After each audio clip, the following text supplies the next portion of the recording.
Hello students, आज हम fringes के बारे में पढ़ेंगे कि माइकलसन इंटरफेरोमीटर से हमें किस किस टाइप की फ्रिंजेस फाइंड आउट होती है। लास्ट लेक्चर के अंदर माइकलसन इंटरफेरोमीटर के बारे में हम ऑलरेडी डिस्कस कर चुके हैं कि होता क्या है, किस प्रिंसिपल पे वो वर्क करता है, उसका सेटअप क्या है और उसकी वर्किंग प्रोसेस क्या रहती है। और स्पेशली हमने वहाँ पे कंपोजिटिंग प्लेट का वर्किंग प्रोसेस भी देख लिया था। तो एक बार मैं जल्दी से रिकॉल कर लेती हूँ। वहाँ पे हम एक सोर्स एस लेकर चल रहे थे, विच इज द लाइट सोर्स। यहाँ से लाइट इंसिडेंट होती है लेंस एल पे। एल क्या करता है, यहाँ पे ये लेंस इन सभी लाइट रेस को पैरेलल और एक पर्टिकुलर डायरेक्शन के अंदर अलाइन कर देता है, जो कि इंसिडेंट होती है प्लेट जी पर। जी एक ग्लास प्लेट है जिसका बैक साइड सिल्वर पॉलिश्ड है और 45 डिग्री पे इंक्लाइंड है। इसके पैरेलल में हमने एक कंपोजिटिंग प्लेट यूज में ली है, जो सेम थिकनेस की है जी की और सेम मटेरियल से बनी हुई है, जिस मटेरियल से जी बना हुआ है। और कहाँ पे रखा हुआ है, this is parallel to G plate और इंक्लाइंड है at a 45 degree. M1 M2 यहाँ पे दो मिरर्स होते हैं और टी यहाँ पे हम टेलीस्कोप यूज में लेकर चलते हैं।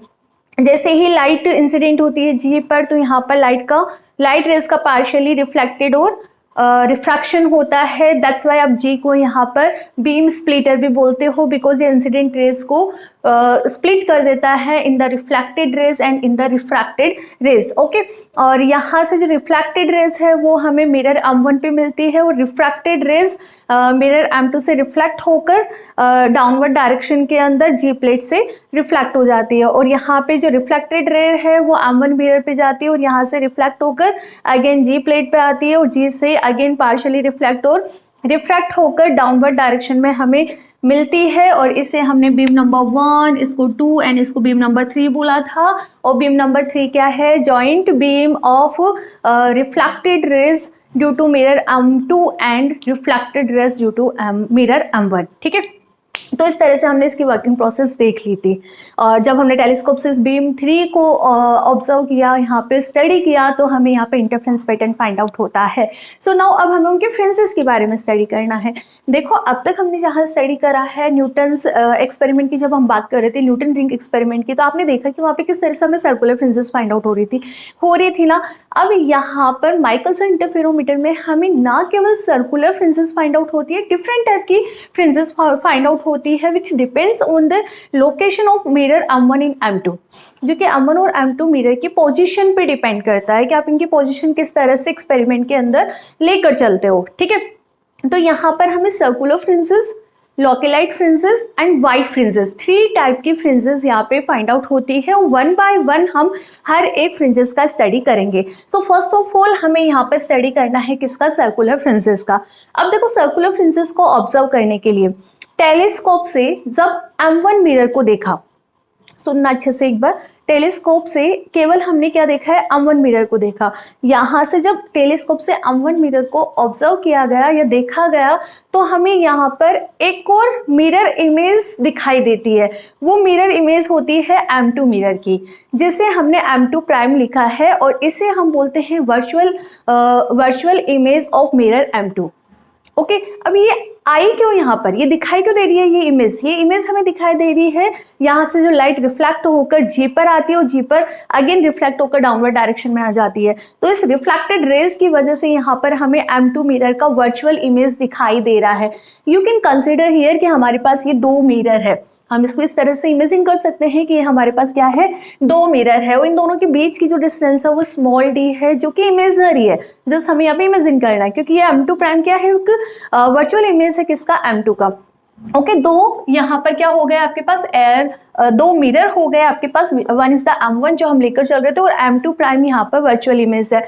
तो इस सिस्टम को, इन दोनों मिरर जो हम ये लेकर चल रहे हैं, इस सिस्टम को हम यहाँ पे कंसिडर करते हैं ए थिन फिल्म। किसकी तरह कंसिडर कर लेते हैं हम यहाँ पे, इसको थिन फिल्म की तरह कंसिडर कर लेते हैं। अब ये थिन फिल्म है, तो इस थिन फिल्म की वजह से हमें यहाँ पे इंटरफ्रेंस पैटर्न ऑब्जर्व होगा, जो कि सर्कुलर आता है और हमें उसी का स्टडी करना है यहाँ पर। ठीक है, और जैसे ही आप इसको सोर्स को भी आप टेलीस्कोप से जब इसको क्या बोलते हैं, इसी प्रोसेस को हम जब टेलीस्कोप से ऑब्जर्व करते हैं, तो जिस तरह से हमें M2 प्राइम M2 की एक वर्चुअल इमेज शो हो रही थी M1 के ऊपर। सिमिलरली यहाँ पर हमें सोर्स की भी दो वर्चुअल इमेज शो होती है S1 और S2, और हमें इस तरह से लगता है कि जो इंटरफेसिंग लाइन हमें फाइंड आउट हो रही है, इंटरफेस पैटर्न जब हमें फाइंड आउट होता है तो वो जो इंटरफेयरिंग लाइंस है वो हमें इस तरह से दिखाई देती है कि वो S सोर्स से ना आकर S1 और S2 टू डिफरेंट सोर्सेज से आ रहे हैं। तो उसका डायग्राम भी मैं आपको अभी बनवाऊंगी। तो पहले आप हेडिंग डालो सर्कुलर फ्रिंजेस, और ये डायग्राम भी बनाना है आपको इसके साथ। और यहाँ पर M1 के जस्ट ऊपर M2 प्राइम, आपको क्या बनानी है, M2 prime virtual image of M2 mirror. ठीक है, तो एक तो ये डायग्राम बनाना है, और सेकंड डायग्राम मैं अभी आपको बनवाऊंगी। पहले आप इस थ्योरी को लिखिए। When M1 seen directly from telescope, telescope से जब M1 को देखा जाता है, in additional to its virtual image of M2 prime, जब इसको हमने टेलीस्कोप से देखा तो हमें क्या ऑब्जर्व हुआ है कि इन एडिशन यहाँ पर तो एक वर्चुअल इमेज दिखाई दे रही है, वो है किसकी, M2 मिरर की। It's represented by M2 prime. ठीक है, which is formed due to reflected of light through plate G। ये यहाँ से M2 से लाइट रिफ्लेक्ट होकर G पर आती है, G डेंसर मीडियम होता है, यहाँ से रिफ्लेक्ट होकर लाइट डाउनवर्ड डायरेक्शन में आती है। तो इस रिफ्लेक्टेड ऑफ लाइट किससे, by the plate G, that's why हमें यहाँ पे M2 की मिरर दिखाई देती, मिरर इमेज दिखाई देती है, which is the M2 prime. So आप यहाँ पे क्या लिखोगे, which is formed due to reflection of light through plate G। ठीक है, दस दिस सिस्टम, ये जो मैंने बनाया है M1 और M2 प्राइम का, ठीक है, thus this system is equivalent to air film. हम इसको एक एयर फिल्म की तरह कंसिडर करके चलेंगे, enclose between mirror M1 and M2 prime, and the distance between both is small d। मैंने स्मॉल d से इसकी दोनों के बीच की डिस्टेंस डिफाइन करी है, एंड विच इज इमेजनरी, जो बेसिकली इमेजनरी है। ठीक है, and also S1 and S2 are the two virtual images of source S। source S के यहाँ पे दो virtual images हमें find out होती है, S1 and S2। here two interfering beams appears to come from these two virtual sources। किस तरह से, इसके लिए मुझे थोड़ा सा इरेज करना पड़ेगा, उसके बाद मैं वो डायग्राम आपको बनवा देती हूँ कि कैसे यहाँ पर हमें S1 S2 to virtual images show होती है, और वहाँ से इंटरफेयरिंग लाइंस आते हुए हमें दिखाई देती है। देखो यहीं पे बना देती हूँ मैं, ये जो डायग्राम इरेज करा है, इधर देखो। सबसे पहले हमारे पास यहाँ पर चलो इसको भी कंप्लीट इरेज कर देते हैं तो ज़्यादा अच्छी हो जाएगी अपने पास। यस, इधर देखो बेटा, यहाँ पे हमने एक सोर्स S ले लिया। ठीक है, और मैं यहाँ पर M1 और M2 इन दोनों के बीच की डिस्टेंस स्मॉल d है। ठीक है, एंड दिस इज M1 और दिस इज M2 प्राइम। ठीक है, अब ये सोर्स है, सोर्स से ये आप शॉर्ट्स यहाँ बना दो थोड़ा सा नीचे, शॉर्ट्स है, इस शॉर्ट्स से ही दोनों पे लाइट इंसिडेंट होती है। ठीक है, तो यहाँ पर गई लाइट M1 मिरर से और रिफ्लेक्ट हो गई, और this is due to M1 mirror. Similarly शॉर्ट्स से गई इस तरह से M2 प्लेट पे और रिफ्लेक्ट होकर हमें इस तरह से दिखाई दे रही है। ठीक है, ये गई लाइट और ये इस तरह से हमें दिखाई दे रही है। ठीक है, बेसिकली ये आपकी क्या हो गई, इंटरफेयरिंग लाइंस हो गई। ठीक है, बीम्स हो गई। अब ये एस है, आप टेलीस्कोप से ऑब्जर्व करते तो इसकी दो वर्चुअल इमेजेस शो होती है, one is S1 and second is S2, और इन दोनों के जो बीच की डिस्टेंस है दिस इज 2D। ध्यान रखना बाय द मिरर फिजिक्स, इन दोनों के बीच की जितनी डिस्टेंस होती है, मिरर के बीच की जितनी डिस्टेंस होती है, उसकी डबल डिस्टेंस की क्या बोलते हैं, डबल डिस्टेंस पर हमें ये क्या फाइंड आउट होती है, इमेजेस फाइंड आउट होती है। तो S1 और S2 के बीच की डिस्टेंस कितनी है, 2D है। ठीक है, नाउ जब हम इसको टेलीस्कोप से ऑब्जर्व करते हैं तो हमें यहाँ पर क्या समझ आता है कि ये जो इंटरफेयरिंग लाइंस है टेलीस्कोप से ऑब्जर्व करते हैं तो ये कहाँ से आ रही है, सोर्स S1 और S2 से आ रही है, जबकि S1 और S2 तो वर्चुअल इमेजेस है किसकी, S की। देखो आपने यहाँ पे लिखा भी, देखो also S1 and S2 are two virtual images of source S। ये जो सोर्स S लेकर चल रहे हैं ना, इसकी वर्चुअल इमेजेस है, and here two interfering beam appears to come from the two virtual sources। Basically तो ये है अपनी लाइंस, बट जब हम इसको ऑब्जर्व करते हैं तो हमें ऐसे फील होता है कि तो ये जो लाइंस है वो तो कहाँ से आ रही है, दिस वर्चुअल सोर्सेज मतलब S1 एंड S2 से, लाइक दैट। इस तरह से ये हमें इंटरफेयरिंग बीम्स आती हुई दिखाई देती है, ठीक है। नाउ अब हमें इन दोनों इंटरफेयरिंग बीम्स का पाथ डिफरेंस कैलकुलेट करना है। सो हाउ वी कैलकुलेट, जैसा हमेशा करते हुए आए हैं, ठीक है। हमें यहाँ पर क्या करना पड़ेगा, एक परपेंडिकुलर ड्रॉ करना पड़ेगा जिसे मैं जी से डिफाइन कर रही हूँ, ठीक है। तो आप इसके बाद यहाँ पर क्या लिखोगे, coming from the two virtual sources, और आप इसको नाम दे दो, ठीक है। Now we calculate, now we calculate, यहाँ पे ये नॉर्मल ड्रॉ कर देना है ना, ऑप्टिकल नॉर्मल, ये ऑप्टिकल नॉर्मल है आपका, ठीक है। लिख लो इसको भी, optical normal. So now we calculate path difference of these beams for this we drew a perpendicular S1G। देखो S1G हमने यहाँ पे एक परपेंडिकुलर ड्रॉ करा है। तो देखो ये बीम इस तरह से ट्रेवल कर रही है और ये बीम इतना पाथ एक्स्ट्रा ट्रेवल कर रही है, बिकॉज इस पॉइंट से तो ये दोनों बीम सेम पाथ ट्रेवल कर रही है। तो बेसिकली आपके पास यहाँ पे पाथ डिफरेंस क्या हुआ, पाथ डिफरेंस हुआ आपका S2G। तो S2G हम यहाँ पे कैलकुलेट कर ले।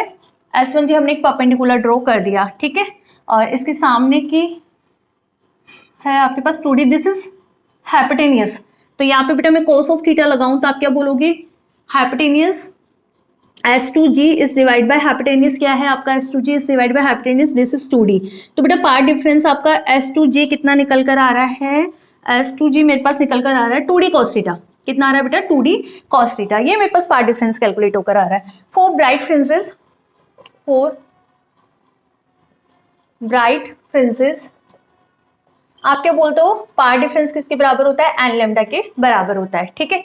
अब देखो बेटा यहाँ पे हम पार्ट डिफरेंस की वैल्यू क्या पुट करें, पार्ट डिफरेंस की वैल्यू हमें पुट करनी है M2 मिरर से लाइट रिफ्लेक्ट होकर वापस जी प्लेट पे आती है। जी यहाँ पर क्या है, ग्लास प्लेट है, दिस इज डेंसर मीडियम से अगेन रिफ्लेक्ट होकर डाउनवर्ड डायरेक्शन में आती है।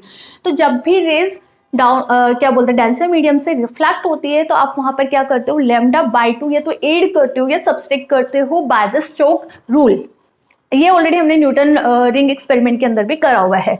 तो आप यहाँ पर क्या करोगे, जो आपके पास वैल्यू आ रही है इसके अंदर, इस पार्ट डिफरेंस के अंदर, जो कि है आपके पार्ट डिफरेंस, मैं इसको रिप्रेजेंट कर रही हूँ डेल, ये क्या है आपका 2D cos थीटा। तो आप इसको क्या लिखोगे, माइनस का lambda by 2। For the convenient मैंने माइनस लेमडा बाई 2 मतलब पार्ट डिफरेंस माइनस कर रहा है for the easy calculation, okay. So by the both equation 2D cos theta equal to n lambda plus lambda by 2 मैं बोल सकती हूँ बेटा, लेमडा मैं कॉमन लूंगी तो 2n+1 इट्स डिवाइड बाई 2 और ये लेमडा मेरे पास वैल्यू आ रही है। इसको अच्छे से लिख लो, फिर कंफ्यूजन होगा तुम लोगों को। तो 2D cos ऑफ थीटा मतलब इन दिस कंडीशन हमें ब्राइट फ्रिंजेस फाइंड आउट होगी, ब्राइट फ्रिंजेस, क्लियर है, okay. Now for the dark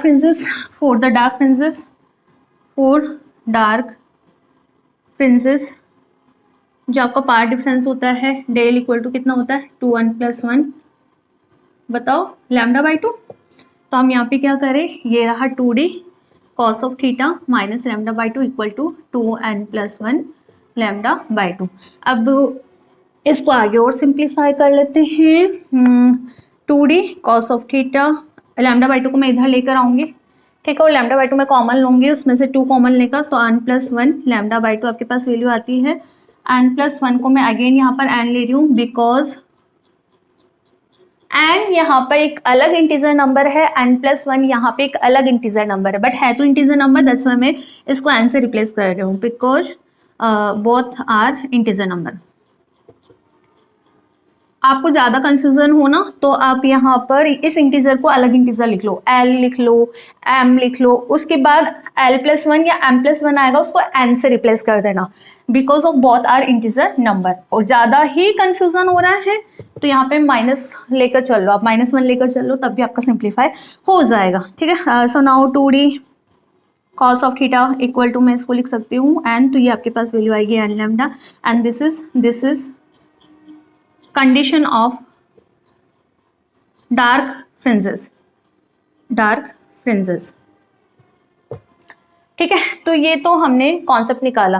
अब now the circular fringes. For the circular fringes हमें देखो सर्कुलर फ्रिंजेस कैसे दिखाई देती है। फॉर सर्कुलर फ्रिंजेस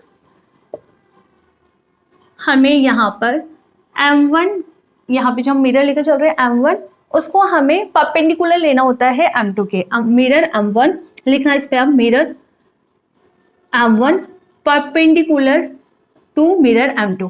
ठीक है, दैट टाइम शॉर्ट में लिखवा रही हूँ बेटा, दैट टाइम आपका जो M2 प्राइम होगा वो पैरेलल होगा किसके, M1 प्राइम के, M1 के। ठीक है, और इनके बीच में हमने क्या लिया है, डिस्टेंस स्मॉल d लेकर चला है। ठीक है, दैट टाइम आपको यहाँ पर सर्कुलर फ्रिंजेस फाइंड आउट होगी। फर्स्ट आपका डार्क होगा, उसके बाद ऑल्टरनेटिंग आपको dark and bright circular fringes find out होगी। इस तरह से लिखो एक बार इसको, फिर मैं आगे इसको और एक्सप्लेन करती हूँ। Okay, circular fringes find out हो रही है। अब ये डी पर भी डिपेंड करता है कि आप डी की वैल्यू क्या लेकर चल रहे हो। If D is not equal to 0 that time आपका जो फ्रिंजेस रहेगा वो इस टाइप का रहेगा। ठीक है, इसे आप हेडिंजर फ्रिंजेस भी बोलते हो। हेडिंजर फ्रिंजेस क्यों बोलते हो, बिकॉज ये इस साइंटिस्ट ने ऑब्जर्व की थी। ठीक है, एक सेकेंड केस ये भी हो सकता है, इफ डी आपका क्या हो, 0, डी आपका 0 हो, मतलब M1 और M2 प्राइम ये दोनों मिरर क्या हो, एक दूसरे के ऊपर हो। दैट टाइम आपको जो फ्रिंजेस मिलती है वो इस तरह से, केवल डार्क, एक डार्क बॉक्स की तरह आपको ये फ्रिंजेस दिखाई देगी, ओनली डार्क। बनाना ये भी,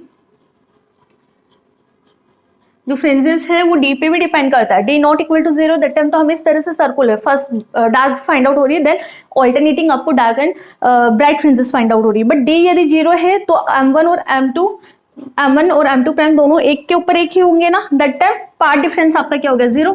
पार्ट डिफरेंस आपका क्या हो गया बेटा, 0। पार्ट डिफरेंस यदि 0 हुआ तो आपको इस तरह से फ्रिंजेस मिलेगी, केवल एक बॉक्स की तरह जो कि डार्क बॉक्स है, इस तरह से हमें फ्रिंजेस मिलेगी। ठीक है, तो ये तो आपका कॉन्सेप्ट रहा किसका, सर्कुलर फ्रिंजेस का। अभी तो एक और कॉन्सेप्ट है आपका which is a localised fringe, अपन वो भी देख लेते हैं। सेकेंड आप इसमें डालो लोकलाइज्ड फ्रिंजेस। अब देखो लोकलाइज्ड फ्रिंजेस में हम जो if M1 is not perpendicular to circular में तो परपेंडिकुलर लेके चल रहे थे। If M1 is not perpendicular to mirror M2 that time the thickness of thin film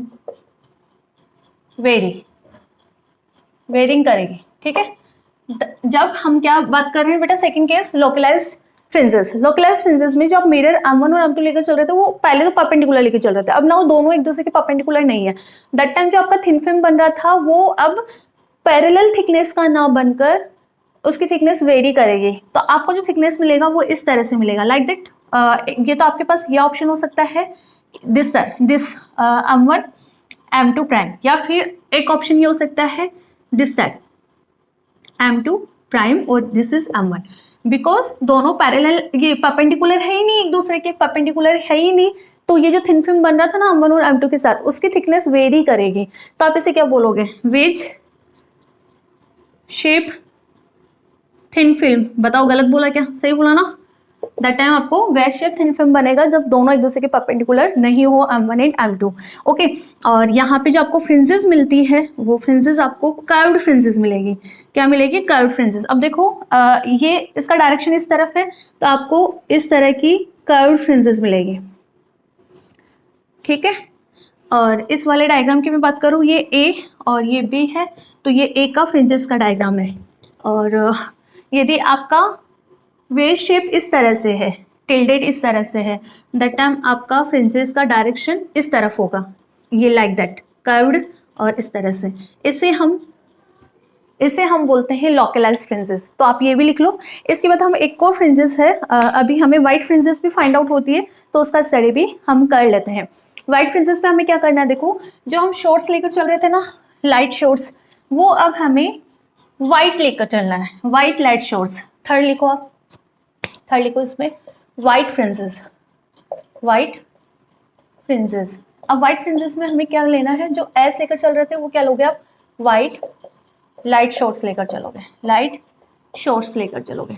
अब दैट टाइम हमें फ्रिंजेस कैसे फाइंड आउट होगी, सुनना अच्छे से। फ्रिंजेस हमें जो फर्स्ट है वो मिलेगी हमें डार्क, ठीक है। इसके बाद हमें 8 से 10 मिलेगी कलर्ड, और आफ्टर दीज हमें मिलेगी वाइट कलर की फ्रिंजेस, वाइट कलर फ्रिंजेस। तो इस तरह से 3 टाइप की हमें फ्रिंजेस फाइंड आउट होती है। One is circular, second is localise and third is white colour fringes. तो यदि एग्जाम में आता है माइकलसन इंटरफेरोमीटर तो आपको कंप्लीट इस तरह से डिस्क्रिप्शन करके आना है, पूरा कंप्लीट एक्सप्लेन करना है, ओके। और इससे प्रीवियस वाला लेक्चर है जिसमें मैंने माइकलसन इंटरफेरोमीटर का intro, principle, setup, working process and compensating plate का वर्किंग प्रोसेस कंप्लीट करा है। उसका लिंक आपको डिस्क्रिप्शन बॉक्स के अंदर मिल जाएगा। तो आई होप सो अब तो आपको इस टॉपिक के अंदर कोई डाउट नहीं होगा। तो मिलते हैं नेक्स्ट लेक्चर में एक नए टॉपिक के साथ। Thank you.